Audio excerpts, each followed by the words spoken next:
Hello, welcome back to Yorkshire Regens. Today we're doing something a little bit different, and we're going to do an experiment where if you win a game you get a player, if you lose a game you lose a player. There's some basic rules. This isn't an original idea, it's been done before by other people, but I thought it'd just be something a bit fun. So you get a spin of the wheel, whatever position it lands on, you get that player from the opposition team, and it isn't just random, it's the best player. So say for example we beat, Everton, we get a striker, we get Dominic Calvert-Lewin. We basically going to judge it off who's worth the most money, and vice versa. If, say for example, we get beat, the opposition get our best player in that position, and we spin the wheel each time. So that's rule number 1, and there's rule number 2, as you can see, as we just explained. Third rule is if you draw, then no players get swapped. We just get a point, and you can see why it'll be vital in a second. And the other rule is that it's only players that are contracted to a team, so you can't do it with loans. It's got to be someone that's contracted to that team. And then the last rule I've set myself is that I can use money to buy and sign free agents, so I can sign whoever I want, I can loan whoever I want. Basically, we're going to do this experiment with Sheffield United, so we're starting with the worst team in the Premier League. And yeah, if I want to sign players, I can do. If I want to sell the players we're getting, we can do. We can loan players in, and then they can't be swapped. But obviously, if I spend £10 million on a player, I could play a team the next week, get beat, and he gets transferred to that team. It's the risk you take. But it's all about what can we do to keep Sheffield United in the Premiership. That's going to be the main point of this video. And lastly, this is only for cup and league games, so I can't do it with friendlies. So for example, I can't play Barcelona's under-18s, beat them 6-0 and take one of Barcelona's best players.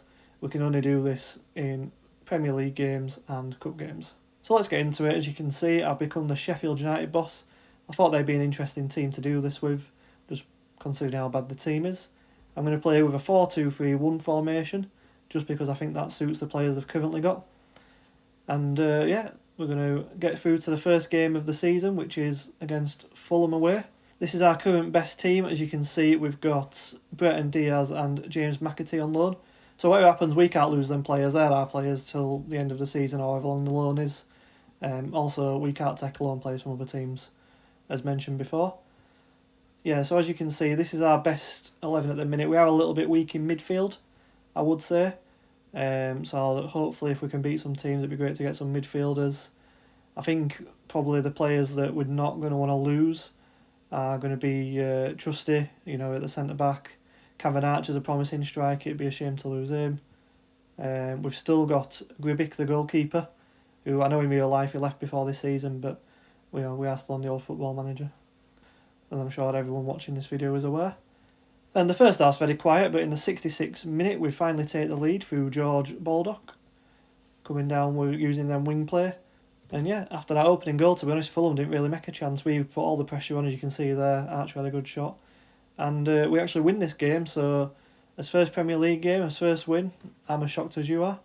But that does mean that we now get to take a Fulham player, so let's spin the wheel and see who we can get. So this is the wheel, and could do with a midfielder, but it's going to be a right winger. So now that we know who we're getting, we have to go on their team, see who's basically their right winger, who's the best one they've got in terms of like monetary value, who actually plays in that position. So there's going to be, because as you can see there, Harry Wilson's technically their best right winger. We can't take Broja because he's a loan, but he mainly plays as attacking mid, so he'd be classed as attacking midfielder. So the current player they had in their last game was Adama Traore as the right mid, so I think he's the player that's going to come over to our team. So let's get him moved across, and as you can see, he's now a Sheffield United player. So we'll put him into our team, just so we can see how we're looking. And technically, he doesn't actually make the starting 11, that's because he's unregistered, but when he's in, he's a 3.5-star player, so he gives us a lot. And then on to the next game, we are at home against Crystal Palace. Got to register Traore, give him a number. And let's see what we can do in this game. And same again, we get off to a great start. So 17 minutes in, James McAtee scores for us.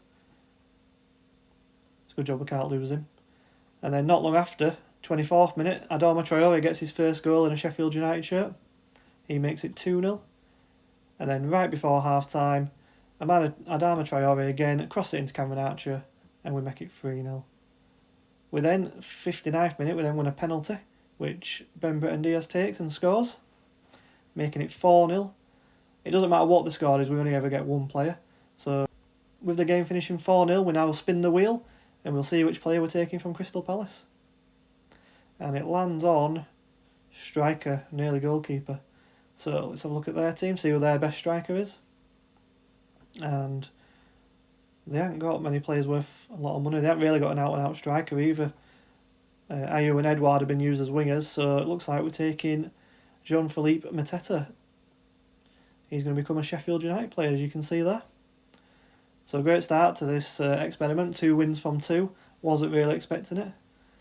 I don't know how long it's going to last, but in our next game we've got Everton away, which might be a little bit harder. This is the team we're putting out. As you can see, we've got Adama Traore now in the team, and we've also got Mateta going to be our starting striker. Just need to register him and give him a number. And we get off to a bit of a bad start. 20 minutes in, Jared Branthwaite scores to make it 1-0. If we do beat, I wouldn't mind signing Branthwaite if we can. But right before half time, we managed to level up. Adama Traore again, who's been absolutely fantastic since coming in.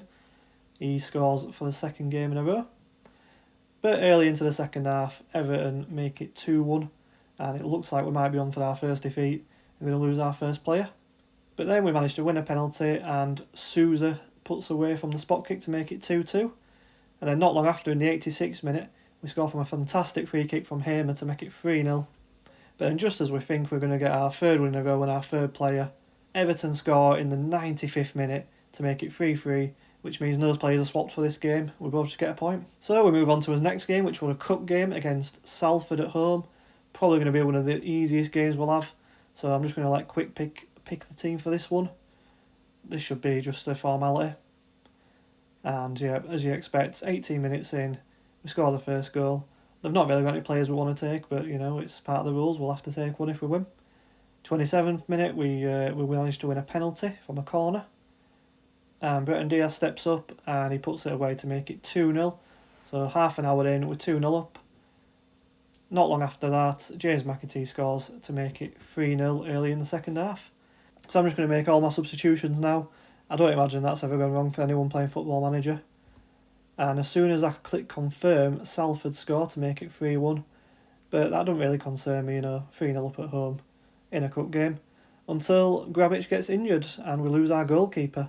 And of course I've made all my substitutions, so we can't bring a backup goalkeeper on.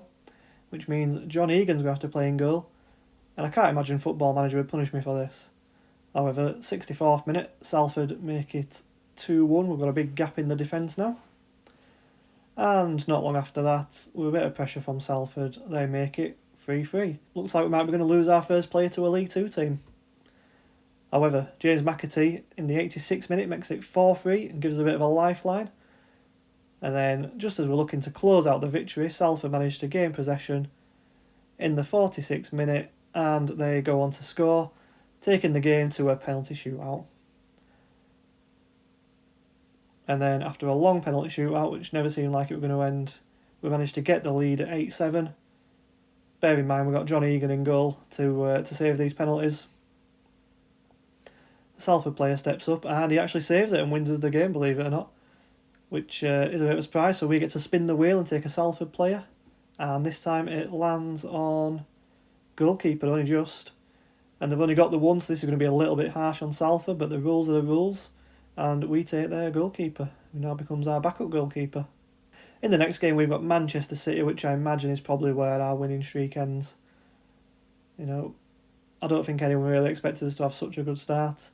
And just before half-time, Manchester City make it 1-0 from a player called Erling Haaland. I wouldn't mind him in my team. And then just as it looks like we might be having a chance of getting back in, we go down to 10 men. But that doesn't stop us. As you can see, we've got a great counter-attack there from Cameron Archer. We nearly managed to make it 1 apiece and get a point. However, in extra time, we can't clear the ball. Manchester City make it 2-0. However, we're not done yet. Late into extra time, we managed to pull a goal back from Cameron Archer again. But it does mean that we get our first defeat and it means we lose our first player. So we'll spin the wheel.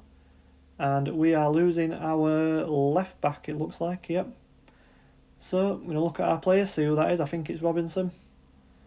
And as you can see, We have got Max Lowe who's injured, but Robinson is clearly our best player in that position, so he's now a Manchester City player. And as you can see, looking at the fixtures, we might be about to lose a lot of players: Man City, Chelsea, Arsenal, Man U and Liverpool in our next 5 games. So, Chelsea away, can we stop the rot? Same team again, Adama Traore drops out for a rest. Breton Diaz playing on the wing. And 3 minutes in, we give the ball away and Chelsea score through Caicedo. So, it looks like this isn't going to be a game we win. 18 minutes, Nicholas Jackson scores to make it 2-0. Although it goes to VAR and it's disallowed, so there's a bit of a lifeline there. However, Chelsea continue to pile on the pressure, and on the 40th minute, Nicholas Jackson scores. However, VAR's going to check it again, and it's disallowed again, so it keeps it at 1-0. Maybe this is our chance at a comeback. We pass the ball around nice around the defence, but Gribbett doesn't manage to clear it. It falls to Conor Gallagher, who puts it in the top corner. Makes it 2-0. And then just to put the cherry on top, Chelsea grab a third through Thiago Silva, and it means we are losing another one of our players. And we'll spin the wheel, and this time it lands on our goalkeeper, which is probably one of our strongest positions. So Gribbett is going to be a Chelsea player. Next game, we've got Arsenal at home. Not expecting anything else other than a defeat again. However, if we could get a win, it would maybe be nice to get Saka, someone like that, just to strengthen the team. And we actually managed to take the lead in the 7th minute through a Saliba own goal. It's actually a bit of a nothing match from there, really. In the 51st minute, we keep piling on the pressure and we managed to get a red card for Arsenal and getting Martinelli sent off. We keep that pressure on and we put the ball in for the second goal, but unfortunately VAR rules it out. But Arsenal continue to offer nothing in this game and we keep putting the pressure on, and we actually do manage to get a second goal through Mateta, our new signing. Arsenal do pull a goal back to make it 2-1, but we managed to hold on and we actually get the win against Arsenal, which means we are going to take an Arsenal player. I am keeping my fingers crossed for Saka, but let's spin the wheel, see who we get. And it lands on a right back this time. So let's have a look who Arsenal's first choice right back is. And they've been playing Ben White, who is quite clearly the best player they've got in that position. So welcome to Sheffield United, Ben White. What a fantastic victory. I can't imagine we're going to keep on going like that. But nevertheless, what a great start to the season. You can see the team is now looking pretty strong with Ben White included. We're not adjusting the contract, so whatever money a player is on when they sign, that is the contract we must pay as well, which obviously for Sheffield United might cause a few problems in the long run. As you can see, looking at this extortionate wage bill, that may cause a few issues in the future if we continue to win and take players on big money. But hopefully as we lose and we swap players, that should even itself out a bit. But, you know, that's part of the experiment. If we are going to win and get these big players, maybe we'll have some problems with FFP along the way. If you do enjoy this video, please give us a like and a follow. Also subscribe. We will be continuing this in the next video, and we'll see how far we can push Sheffield United up the league.